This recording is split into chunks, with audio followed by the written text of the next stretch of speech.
Hello everyone. Today we will learn Manufacturing Engineering 1.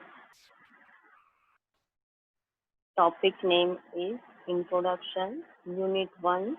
Introduction to Manufacturing Processes and Properties of Matter. Objective of this nature, role and scope of manufacturing processes. Role of machining, forming, casting and joining processes in manufacturing of industrial components. Recall mechanical properties of material. Introduction. Manufacturing processes.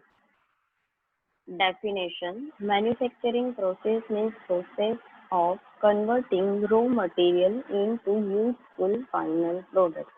Now we will understand what is meaning of manufacturing processes.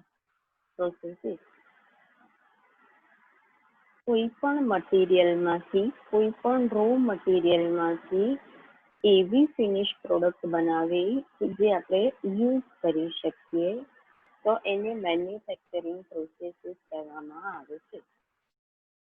Classification of manufacturing processes. આ manufacturing પ્રોસેસનું classification કેવી રીતે કરવામાં આવે છે? કયા કયા ક્લાસિફિકેશનના નામ છે? metal shaping, metal joining, metal cutting, metal finishing. Metal shaping process જે છે એમાં મેટલને શેપ આપવામાં આવે છે, પર્ટિક્યુલર શેપમાં એને ફેરવવામાં આવે છે તો એને મેટલ શેપિંગ પ્રોસેસ કહેવામાં આવે છે. મેટલ જોઈનિંગ જે છે એમાં મેટલના એક કરતાં વધારે કમ્પોનન્ટને જોડવામાં આવે છે તો એને મેટલ જોઈનિંગ પ્રોસેસ કહેવામાં આવે છે. મેટલ કટિંગ એટલે મેટલનો જે એક મોટો પીસ હોય, એક મોટો બાર હોય, એક શીટ હોય એમાંથી કટ કરીને એક કરતાં વધારે પીસમાં કરવામાં આવે છે તો એને મેટલ કટિંગ કહે છે. Metal finishing. મેટલ ફિનિશિંગ એટલે એકવાર કોઈ પ્રોડક્ટ બની ગઈ પછી એની જો સરફેસ રફ હોય તો એના ઉપર ફિનિશિંગ કરવું પડે છે તો એ પ્રોસેસને મેટલ ફિનિશિંગ કહેવામાં આવે છે. હવે જો આપણે મેટલ શેપિંગને સબ ક્લાસિફિકેશનમાં જોઈએ તો casting, rolling, forging, drawing, extrusion, forming, embossing, bending, spinning, shop spinning એ બધી પ્રોસેસીસ આવે. મેટલ જોઈનિંગની આપણે વાત કરીએ તો વેલ્ડિંગ, સોલ્ડરિંગ, બ્રેઝિંગ, રિવેટિંગ જેવી પ્રોસેસીસ આવે. મેટલ કટિંગમાં turning, planing, drilling, boring, reaming, slotting, grinding એ બધી પ્રોસેસીસ આવી શકે. અને મેટલ ફિનિશિંગની જો આપણે વાત કરતા હોઈએ તો લાઇટિંગ, હોર્નિંગ, પોલિશિંગ, એનોડાઇઝિંગ, મેટલ સ્પ્રેઇંગ એવી પ્રોસેસીસ આવી શકે. હવે જ્યારે આપણે મેટલ ઉપર પ્રોસેસીસ કરવાના છીએ તો એ પ્રોસેસીસ કરતાં પહેલાં દરેક મેટલની પ્રોપર્ટીઝ શું છે એ આપણને ખબર હોવી જોઈએ. The properties of metal. Mechanical properties of metal. Strength. It is defined as the property of metal by virtue of it can withstand or support an external force or load. જ્યારે કોઈ પણ metal ઉપર બહારથી કોઈ force કે load લાગે તો જેના કારણે એ લોડ સહન કરી શકે એ પ્રોપર્ટીને મેટલની સ્ટ્રેન્થ કહેવામાં આવે છે. Then after ductility, it is defined as the property of metal by virtue of which it can wire or elongated with application of tensile force. જો કોઈ પણ મેટલમાંથી વાયર બનાવવું હોય અથવા તો એ મેટલને લાંબી કરવી હોય, ઇલોંગેટ કરવી હોય તો ટેન્સાઇલ ફોર્સ આપવો પડે છે. બે એન્ડ ઉપરથી ખેંચવું પડે છે મેટલને અને ટેન્સાઇલ ફોર્સ કહી શકાય. તો જ્યારે એવો ટેન્સાઇલ ફોર્સ આપવામાં આવે છે વાયર બનાવવા કે ઇલોંગેટ કરવા માટે તો જે પ્રોપર્ટીના કારણે એ મેટલ વાયર બની શકે છે કે ખેંચાઈ શકે છે તૂટ્યા વગર એ પ્રોપર્ટીને એ મેટલની ડક્ટિલિટી કહેવામાં આવે છે. Malleability. It is defined as a property of metal which can rolled or hammered into thin sheet without cracking. જેમ ટેન્સાઇલ ફોર્સ આપીને મેટલને લેન્થન કરી શકાય, લંબાવી શકાય કે વાયર બનાવી શકાય, એવી રીતે જ કમ્પ્રેસિવ ફોર્સ આપીને એટલે કે વિથ હેમર ઓર કોઈ રોલની મદદથી કમ્પ્રેસિવ ફોર્સ આપીને મેટલમાંથી શીટ બનાવી શકાય છે. તો એ શીટ બનાવવાની પ્રોસેસમાં જે પણ હેમરિંગ કે જે પણ રોલિંગ કરીએ છીએ એ રોલિંગ જે પ્રોપર્ટીના લીધે થાય છે મેટલની, એ પ્રોપર્ટીને મેલિયાબિલિટી કહે છે. Then after toughness, it is defined as the property of metal which can absorb maximum energy and impact load before fracture takes place. કોઈ પણ જાતનું ફ્રેક્ચર થયા વગર જે બાહ્ય લોડ આપવામાં આવે કે જે એનર્જી આપવામાં આવે મેટલ ઉપર, એ બધી જ એનર્જી જો મેટલ એબ્ઝોર્બ કરી લે તો એને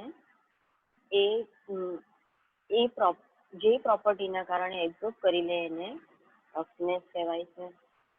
hardness. It is defined as the property of metal which is resist wear, scratching, penetration, deformation, and machinability. It also means the ability of a metal to cut another metal. મેટલની એવી property કે જેના કારણે તેના ઉપર ઘસારો, સ્ક્રેચિંગ, deformation નથી થતું, એની મશીનેબિલિટી ઘટે છે અને એ બીજી મેટલને કટ કરી શકે છે. તો એ પ્રોપર્ટીને મેટલનું હાર્ડનેસ કહેવામાં આવે છે. મશીનેબિલિટી. It is defined as the property of the metal which indicates the ease with which it can be cut or removed by cutting tool in various machining operations such as turning, drilling, pouring, milling, etc. In short, મશીનેબિલિટીને જો આપણે શોર્ટમાં સમજવા જઈએ, easily સમજવા જઈએ, તો how easily we can machine. કોઈ પણ machining process જેવી કે ટર્નિંગ, ડ્રિલિંગ, બોરિંગ, મિલિંગ, એવી કોઈ પણ મશીનિંગ પ્રોસેસ હોય એ કેટલા ઇઝીલી કરી શકીએ છીએ આપણે મેટલ ઉપર, એને મશીનેબિલિટી કહી શકાય એ મેટલની. Brittleness. It is defined as the property of metal which will fracture or break without any application of force. કોઈ પણ જાતનો ફોર્સ આપ્યા વગર જરાક અથડાવાથી પણ જો કોઈ મેટલ બ્રેક થઈ જાય કે એમાં ફ્રેક્ચર થઈ જાય તો એ મેટલની એવી પ્રોપર્ટીના કારણે છે જેને બ્રિટલનેસ કહી શકાય. એટલે અથડાય કે સહેજ પણ કોઈ પણ પડે હાથમાંથી તો પણ જો મેટલ બ્રેક થઈ જાય તો એને બ્રિટલનેસ કહી શકાય. મોસ્ટ બ્રિટલ કોમ્પોનન્ટ કહીએ તો ગ્લાસ કહી શકાય. ગ્લાસ સહેજ પણ અથડાય કે સહેજ હાથમાંથી પડે તો તૂટી જાય છે. Though it is not metal, just for explanation brittleness કોને કહેવાય. Elasticity. It is defined as the property of metal which will retain its original shape and size when load or force will be moved. એક એવી property મેટલની કે જેના કારણે metal ઉપર લાગેલા forces જો દૂર કરીએ તો એ મેટલ એના શેપમાં અને સાઇઝમાં પાછું આવી જાય, એ પ્રોપર્ટીને ઇલાસ્ટિસિટી કહેવાય. દરેક મટીરિયલમાં સારામાં સારી ઇલાસ્ટિસિટી રબરની હોય. આપણને ખબર છે કે રબરને આપણે ગમે તેટલું ખેંચીએ એ પછી પાછું જો છોડી દઈએ તો એ પાછું એના શેપમાં આવી જાય છે. જો બેઓન ઇલાસ્ટિસિટી લિમિટ કરીએ તો એ તૂટી જાય, પણ જો વિધિન ઇલાસ્ટિસિટી લિમિટ એને ખેંચીએ અને લોડ દૂર કરીએ તો પાછું એ એના શેપમાં આવી જાય છે. એટલે રબર જે ગુણધર્મથી એના શેપમાં અને સાઇઝમાં આવી જાય છે એ ગુણધર્મને ઇલાસ્ટિસિટી કહેવાય. એવો જ ગુણધર્મ મેટલમાં પણ હોય છે. It is called elasticity. Conditions affecting manufacturing processes. Manufacturing પ્રોસેસીસને જે કન્ડિશન્સ અફેક્ટ કરે છે એ કન્ડિશન્સ કઈ છે? તો residual stress. Residual stress is the surface layer of a machine piece is the result of the removal of machining load that causes plastic deformation in it. જ્યારે મેટલના પીસને machining કરતા હોઈએ ત્યારે એના ઉપર કોઈ પણ ટાઈપનો લોડ આપવામાં આવે છે. લોડ આપ્યા પછી એનું મશીનિંગ શક્ય બને છે. તો એ લોડ આપીએ ત્યારે એનું પ્લાસ્ટિક ડિફોર્મેશન થાય છે અને એ લોડ રિમૂવ કર્યા પછી પણ એના ડિફોર્મેશનમાં ચેન્જ નથી આવતો, એ એઝ ઇટ ઇઝ રહે છે. લોડ રિમૂવ કર્યા પછી પણ એમાં જે સ્ટ્રેસીસ રહી જાય એ સ્ટ્રેસીસને રેસિડ્યુઅલ સ્ટ્રેસીસ કહેવામાં આવે છે.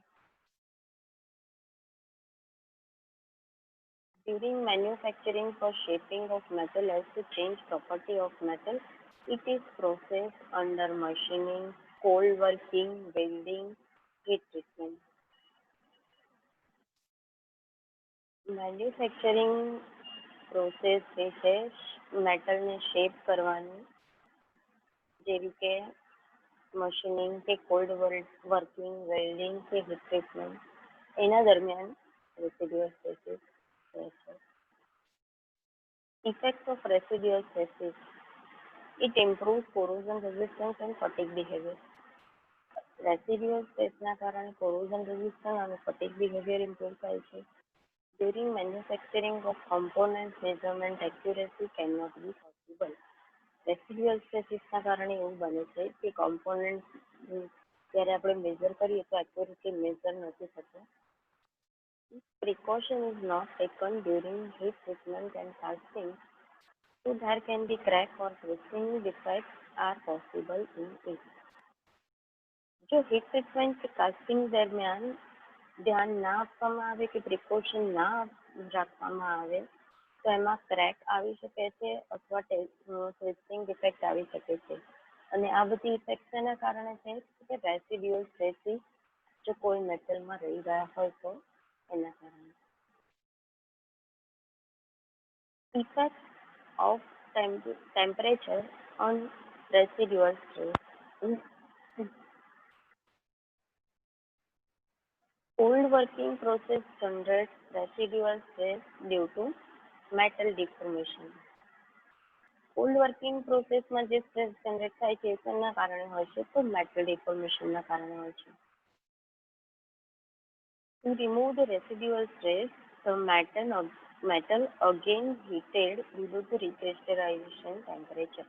હવે જો આ રેસિડ્યુઅલ સ્ટ્રેસને દૂર કરવા હોય તો જે તે મેટલના રિક્રિસ્ટલાઇઝેશન ટેમ્પરેચરથી નીચે એને ગરમ કરવામાં આવે તો સ્ટ્રેસીસ દૂર થઈ શકે છે. It affects grain structure and physical properties of metal. So under this process, residual stress removed from components. Grain structure અને ફિઝિકલ પ્રોપર્ટીઝને પણ ઇફેક્ટ કરે છે રેસિડ્યુઅલ સ્ટ્રેસીસ, તેથી તેને દૂર કરવા જોઈએ. Now definition of recrystallization temperature. It is process by which distorted grain of cold work metal are replaced by new strain-free grain during heating above a specified minimum temperature called recrystallization temperature. એક એવી પ્રોસેસનું temperature કે જે પ્રોસેસમાં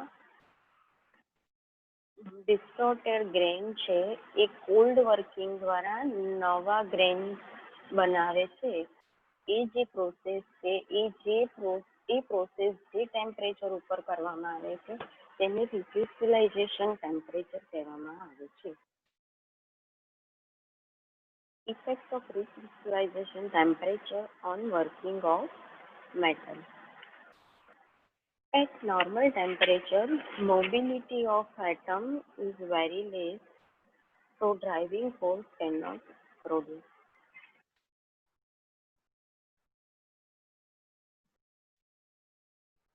normal temperature ઉપર એટમની mobility ઓછી હોય તેથી driving force produce ના થાય અથવા ઓછો થાય.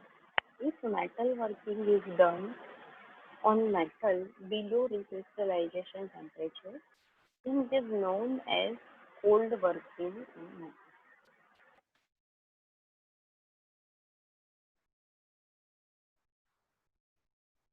જો મેટલ વર્કિંગ જે રિક્રિસ્ટલાઇઝેશન ટેમ્પરેચર કરતાં ઓછા ટેમ્પરેચરે કરવામાં આવે તો એને કોલ્ડ વર્કિંગ કહેવામાં આવે છે. અને જો રિક્રિસ્ટલાઇઝેશન ટેમ્પરેચર કરતાં વધારે ટેમ્પરેચર ઉપર કરવામાં આવે તો એને હોટ વર્કિંગ કહેવામાં આવે છે. Factors affecting recrystallization temperature. Recrystallization ટેમ્પરેચરને કયા ફેક્ટર્સ અફેક્ટ કરે તો છે grain size. Fine grain structure have low recrystallization temperature, while coarse grain have higher recrystallization temperature. મેટલના જે ગ્રેન્સ છે એ જો ફાઇન હશે એટલે વેરી સ્મોલ હશે તો રિક્રિસ્ટલાઇઝેશન ટેમ્પરેચર ઓછું હશે, અને જો મેટલના ગ્રેન્સ મોટા હશે કોર્સ હશે તો રિક્રિસ્ટલાઇઝેશન ટેમ્પરેચર વધારે હશે. Then presence of dissolved elements. જો મેટલની અંદર ડિઝોલ્વ એલિમેન્ટ્સનું પ્રેઝન્સ વધારે હશે તો પણ રિક્રિસ્ટલાઇઝેશન ટેમ્પરેચર વધશે મેટલનું. Degree of cold working. Metals recrystallization temperature go down due to higher degree of cold working. જો કોલ્ડ વર્કિંગની ડિગ્રી વધારે હશે તો રિક્રિસ્ટલાઇઝેશન ટેમ્પરેચર ઓછું થશે. Factors affecting recrystallization temperature continue. Time for which the deformed metal is weakest. જે metal deform થઈ છે એ મેટલનો deform કરવા માટે ગરમ કરવા માટે લાગેલો time. If metal is heated for longer time during annealing process, then its recrystallization temperature decrease. એન્યુલિંગ કરતી વખતે જો મેટલને વધારે ટાઈમ સુધી ગરમ કરવામાં આવે તો રિક્રિસ્ટલાઇઝેશન ટેમ્પરેચર ઓછું થાય. Temperature of annealing process. If metal processed by annealing under lower temperature, then it requires longer time for recrystallization. જો મેટલને એન્યુલિંગ કરતી વખતે ઓછા ટેમ્પરેચરે ગરમ કરવામાં આવ્યું હોય તો રિક્રિસ્ટલાઇઝેશન ટેમ્પરેચર વધે છે. Degree of plastic. High degree of plastic deformation we get if metal is heated at above recrystallization temperature before being processed.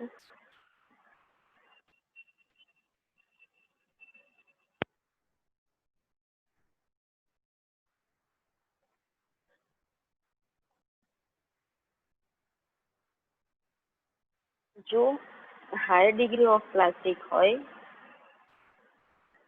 કોઈ મેટલનું તો higher degree of plastic deformation હોય ત્યારે મેટલને ગરમ કરીએ ત્યારે ને તો એનું રિક્રિસ્ટલાઇઝેશન ટેમ્પરેચર કરતાં ઉપર પ્રોસેસ કરવામાં આવ્યું હોય તો ટાઈમ વધે.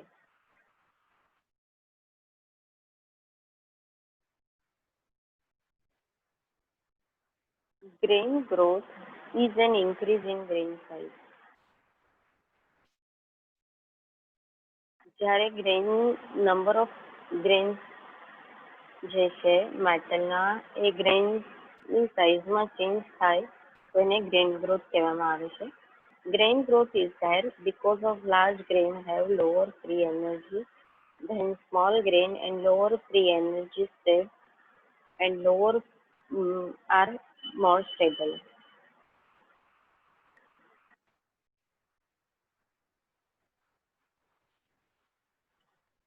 જે ગ્રેનની સાઇઝ છે large grain have lower free energy. મોટા જે ગ્રેન છે એ લોકોમાં ઓછી ફ્રી એનર્જી હોય છે નાના ગ્રેન કરતાં, તો એના કારણે એ સ્ટેબલ રહે છે. તો એ મોટા બની જાય છે કે જેથી એમાં ફ્રી એનર્જી હોય, તો એને એ પ્રોસેસને ગ્રેઇન ગ્રોથ કહેવામાં આવે છે.